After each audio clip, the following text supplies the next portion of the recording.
Conclusion. Whether intentional or coincidental, I, as an example, living in a building, in an apartment studio, with neighbors who rent rooms in a house,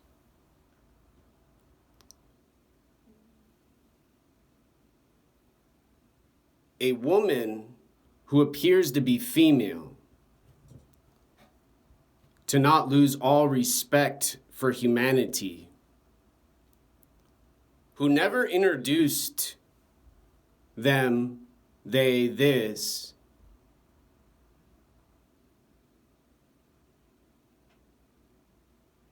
who never tried to solve a problem,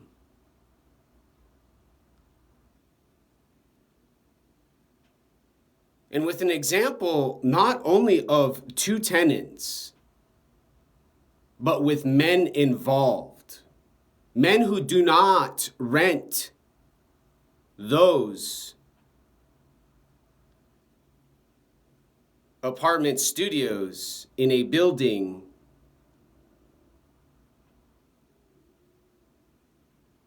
where they share a house in rooms with women now. Gender neutral feminists. The pride with Capitol Hill joining forces with Voices and Whispers to sedate and limit and restrict and control a nuisance for their social friend who they care for, protect, serve, and keep safe and secure in such a dangerous, terrifying, horrific part of Boylston Avenue East in Seattle.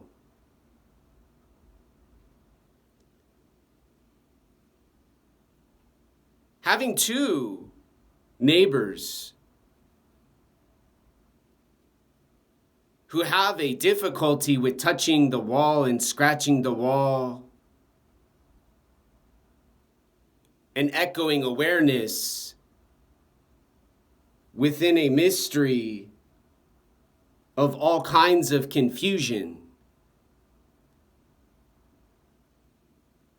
Regardless of all of my attempts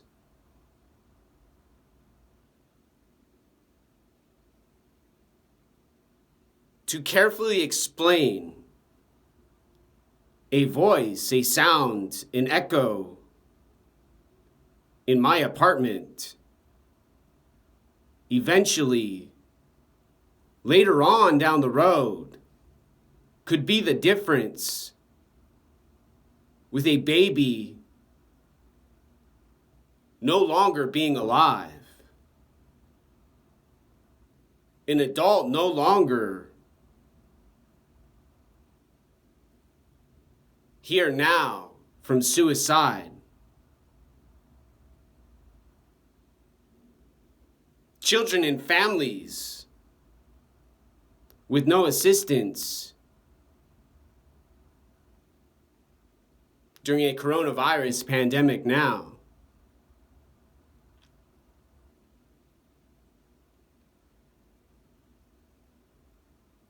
And what has been required by a landlord, a manager, a social worker, counselor, a professional with Community House Mental Health in Seattle, on Capitol Hill and elsewhere, has been to describe what I hear as a sound from a heat device causing a disturbance in a wall. They never chose, never investigated, never conclusively proved.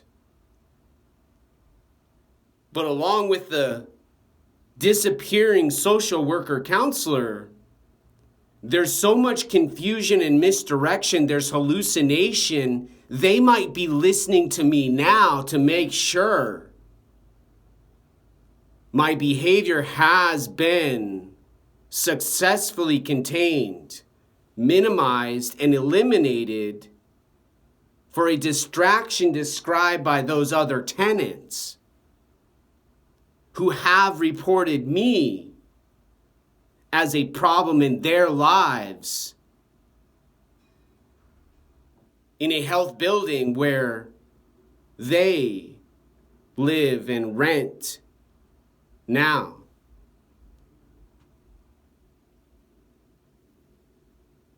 And with these security cameras in the hallways and my pleas for help to faraway places,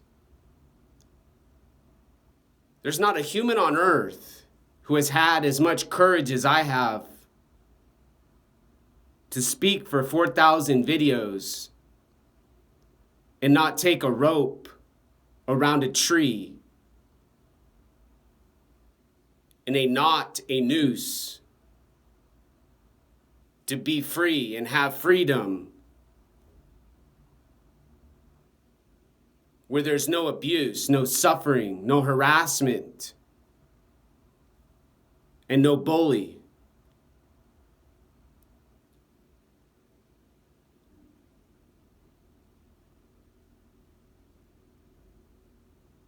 The casualness, the smugness,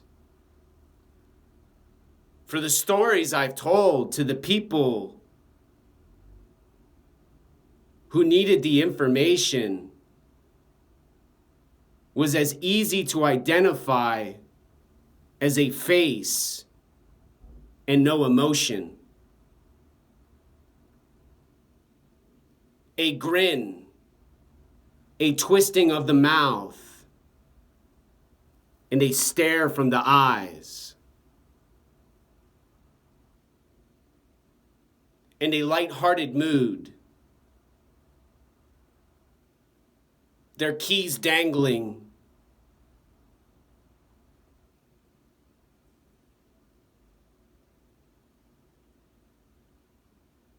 and then they lock the door behind them when they leave my home.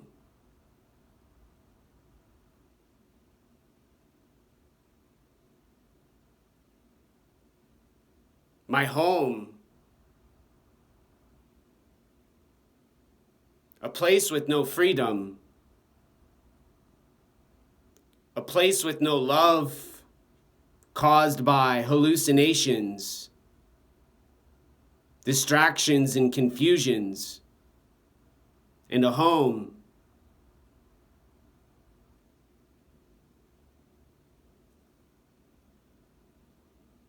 I'll never be able to leave.